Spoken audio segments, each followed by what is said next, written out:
plongeur, une étoile. Les formations ADIP sont reconnues partout dans le monde, et permettent de plonger dans la limite de vos prérogatives jusqu'à 60 mètres, lorsque les législations locales le permettent, avec des paliers de décompression. Plongeur une étoile, Open Water, l'ADIP a élaboré des supports de cours précis, ainsi que des standards pour chaque niveau de plongeur et instructeur.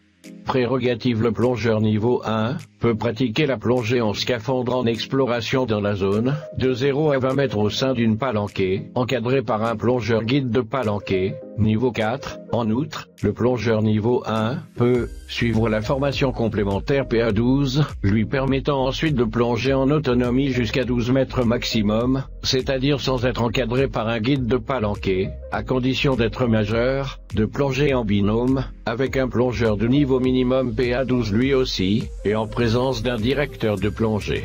Suivre une formation permettant de recevoir la qualification plongeur nitrox, suivre la formation, et se présenter comme candidat au niveau 2. Épreuve: les compétences attendues du plongeur niveau 1 doivent lui permettre d'évoluer dans l'espace médian, de 0 à 20 mètres de profondeur, en toute sécurité. 3. Avant la plongée, savoir gréer son scaphandre, régler son gilet de stabilisation, se mettre à l'eau à l'aide de plusieurs techniques différentes, saut droit, bascule arrière, en surface, se maintenir en surface, palmage de sustentation, nager avec scaphandre, capelet ou sans scaphandre, à l'aide de l'ensemble palme-masque tuba, afin de rejoindre un site de plongée, ou un bateau par exemple. En cours de plongée, maîtriser la ventilation, et surveiller sa consommation d'air, utilisation du manomètre, se stabiliser à toute profondeur, maîtrise du gilet, réagir aux situations usuelles, panne d'air d'un coéquipier, douleur aux oreilles ou au sinus, froid, perte de la palanquée, etc.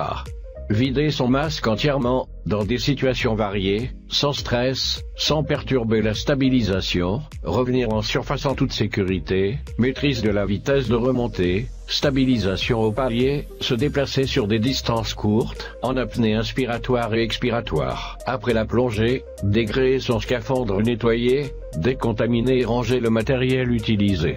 À cette liste, s'ajoute un ensemble de connaissances théoriques de base, portant sur la physique, les accidents de plongée, les procédures de désaturation à l'eau froid, et les dangers du milieu, la réglementation, l'environnement sous-marin. Plongeur un astérisque, le cours de niveau 1 se fait en 8 séances d'environ 3 heures comprenant un volet théorique en classe, et un volet pratique en piscine. Avant votre certification, vous devez réussir une évaluation finale de vos connaissances théoriques, et de vos compétences pratiques. Pour obtenir votre certification niveau 1, vous devrez ensuite réussir 4 plongées en milieu naturel. 4 plongées pour monter, utiliser, nettoyer et ranger votre matériel. Maîtriser votre flottabilité sous l'eau. Gérer d'éventuels problèmes survenant sous l'eau. Prendre un maximum de plaisir avec un minimum de risque. Théorie pour comprendre les phénomènes physiques qui régissent la plongée. Connaître et comprendre le fonctionnement de votre matériel. Comprendre quel est le bon comportement du plongeur.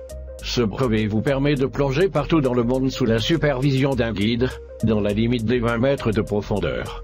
Prérequis: bonne santé et conditions physiques. Savoir nager et être à l'aise dans l'eau. Durée: 3 jours.